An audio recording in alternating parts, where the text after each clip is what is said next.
41 000 pieds au-dessus du Canada. Dans le cockpit d'un Boeing 767, une alarme se déclenche. Le commandant regarde ses instruments et il comprend l'impensable. Les deux moteurs de l'avion viennent de s'éteindre. Les 61 passagers qui dorment tranquillement ne savent pas que dans quelques minutes, ils vont vivre l'atterrissage le plus impressionnant de toute leur vie. Parce que oui, un avion sans moteur peut planer sur environ 150 km. Et la plupart des gens pensent qu'un avion sans moteur, c'est comme une enclume. Mais c'est complètement faux. Aujourd'hui, je t'explique pourquoi et tu ne regarderas plus ton vol de la même manière. Dans cette vidéo, je te montre 3 trucs que même les gens qui prennent l'avion toutes les semaines ignorent. 1. Pourquoi l'avion ça plane sans forcer. 2. Le petit truc caché sous le fuselage qui le garde pilotable quand tout s'éteint. Et 3. Les 3 histoires vraies où ça a sauvé des centaines de vies. Mais avant, garde cette histoire en tête parce qu'on va y revenir à la fin de la vidéo. Première chose à capter, c'est qu'un avion ça ne vole pas grâce à ses moteurs, mais grâce à ses ailes. Les moteurs sont juste là pour une seule chose, ils font avancer l'avion. C'est tout. Tant que l'air passe assez vite sur les ailes, ils génèrent de la portance. Et là tu vas me dire, mais ok, mais sans les moteurs, comment l'air fait pour passer sur les ailes? Excellente question, la réponse c'est la gravité. Quand les moteurs lâchent, l'avion commence à descendre. Et en descendant, il prend de la vitesse. Exactement comme un vélo qui dévale une pente sans pédaler. Cette vitesse, elle fait passer l'air sur les ailes. Donc l'avion continue à voler. Il descend doucement en glissant, il plane. Et il plane vachement bien. Les ingénieurs appellent ça la finesse, ou le ratio de planer. Pour un avion de ligne, c'est environ 15 pour 1. 15 pour 1, ça veut dire que d'un kilomètre de haut, tu avances de 15 km. Un vrai planeur, celui qui a que des ailes, il est à du 50, voire 60 pour 1.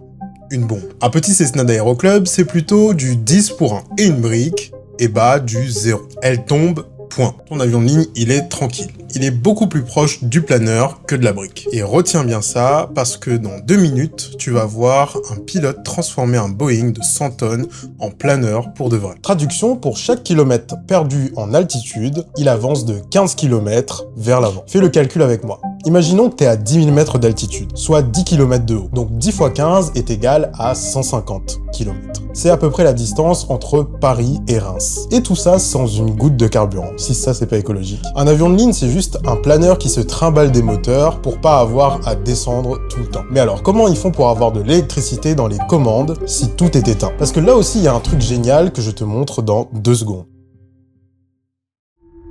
Quand les moteurs meurent, l'avion perd sa source d'énergie principale. Sauf qu'il a un dernier tour dans son sac. Une petite hélice cachée sous l'avion, qui se déploie toute seule dans le vent. C'est la rate. Le vent relatif la fait tourner et elle génère de l'électricité pour alimenter les systèmes vitaux de l'avion, comme les instruments de bord ou encore la pression hydraulique pour pouvoir commander l'avion. L'avion se débrouille tout seul pour rester pilotable. Si l'ingénierie c'est pas beau. Bon, on retourne à notre Boeing 767. C'est le vol Air Canada 143 en 1983. Pourquoi il n'y a plus de carburant? Une erreur de calcul énorme. À l'époque, le Canada passe au système métrique. Et quelqu'un confond les livres et les kilos, en remplissant les réservoirs. Résultat, l'avion décolle avec moitié moins de kérosène que prévu. Et personne ne le sait. En plein vol, les moteurs s'éteignent l'un après l'autre. Et là, coup de chance incroyable, le commandant Bob Pearson est aussi pilote de planeur dans sa vie perso. Cet homme sait planer. Il met l'avion dans une meilleure pente possible et cherche une piste. Il vise une ancienne base militaire à Gimli, sauf qu'il y a un détail qu'il ignore. La piste a été transformée en circuit automobile. Et il y a une compétition ce jour-là. Des gens, des voitures, des familles, partout sur le bitume. L'avion arrive trop haut et trop vite. Normal, il n'y a pas de moteur pour ajuster la vitesse. Alors Pearson fait une manœuvre de pilote de planeur, un truc qu'on ne fait jamais avec un avion de ligne. Il met l'avion en crabe pour casser sa vitesse et perdre de l'altitude en un coup. Et il pose ce Boeing de 100 tonnes, sans moteur, sur un circuit plein de monde. Résultat, 0 mort. Quelques blessés légers, un avion sauvé par les lois de la physique et un pilote hors norme. Depuis, on l'appelle le Gimli Planner. La preuve vivante que non, un avion ne tombe pas s'il n'y a pas de moteur. Et si tu te dis, ouais, mais lui c'est un pilote de planeur, un mec spécial, en vrai, non. Moi, je suis en formation de pilote, et voler sans moteur, on s'entraîne dessus à chaque fois. C'est même l'un des premiers réflexes qu'on te rentre dans le crâne. Le jour où ça lâche, tu ne cherches pas à redémarrer dans la panique, tu vises d'abord une vitesse précise. On l'appelle la vitesse de finesse max, la vitesse où l'avion plane le plus loin possible. Trop lent, tu tombes. Trop rapide, tu gaspilles ton altitude. Il y a un chiffre exact pour chaque avion, et on l'a dans le sang. Donc Pearson, oui, c'était un crack, mais le planer, c'est pas de la chance. C'est dans la formation de tout le monde. Et ça change tout pour ce qui suit. Et tu crois que c'est un cas isolé? Accroche-toi. En 2001, un Airbus A330 de chez Air Transat, au-dessus de l'Atlantique, perd tout son carburant, à cause d'une fuite de carburant. Les deux moteurs s'éteignent en plein océan Atlantique, et l'aéroport le plus proche, c'était un aéroport sur les Açores à plus de 100 km. Et là, cet A330 va planer pendant presque 20 minutes, plus de 100 km au-dessus de l'eau, dans le noir et sans moteur. Et il se pose aux Açores avec 306 personnes à bord. Et tout le monde survit. C'est le plus long vol plané d'un avion de ligne de l'histoire. Et si tu penses que perdre 2 moteurs, c'est déjà le pire, attends, le suivant, c'est 4 moteurs. On est en 1982, un Boeing 747 de British Airways vole de nuit au-dessus de l'Indonésie. Sauf que droit devant, il y a un nuage que les radars de l'époque ne voient pas. De la cendre volcanique, crachée par un volcan en éruption.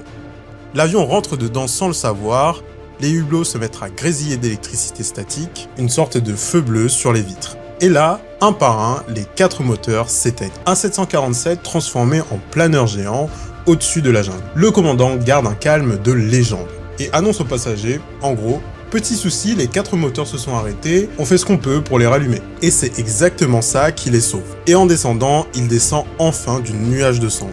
À ce moment-là, les moteurs nettoyés par la descente redémarrent. L'avion se pose sans un seul mort. Encore une fois, pas de moteur, pas de crash. Bon, là tu te dis sûrement, mais alors si les avions planent si bien, pourquoi on entend parler de crash? Vraie question. Réponse honnête. Planer, ça marche à 3 conditions. Il te faut de l'altitude, du temps et un endroit où poser. Quand ça lâche en croisière, à 10 km de haut, tu as les 3. De la marge, des minutes et le choix de la piste. Le vrai moment délicat, c'est juste après le décollage. Là, tu es bas, tu es lent et tu as quelques secondes, pas quelques minutes. C'est pour ça que ces phases sont hyper cadrées et entraînées. Donc non, un avion ne tombe pas comme une pierre, mais oui, planer, ça se pilote. Et c'est précisément le métier. Donc la prochaine fois que tu es dans ton siège et que tu entends un bruit bizarre du côté du moteur, respire. Ton avion, même si les 2 moteurs lâcheraient, ne tomberait pas. Il deviendrait un planeur géant, avec des dizaines de kilomètres devant lui pour se poser. C'est conçu pour ça depuis le début. Et si cette histoire t'a retourné, n'hésite pas à aller voir ma vidéo sur le Helios Airways 522, je te mets le lien juste ici. Abonne-toi pour ne pas rater mes vidéos, je te la raconte. Allez, ciao!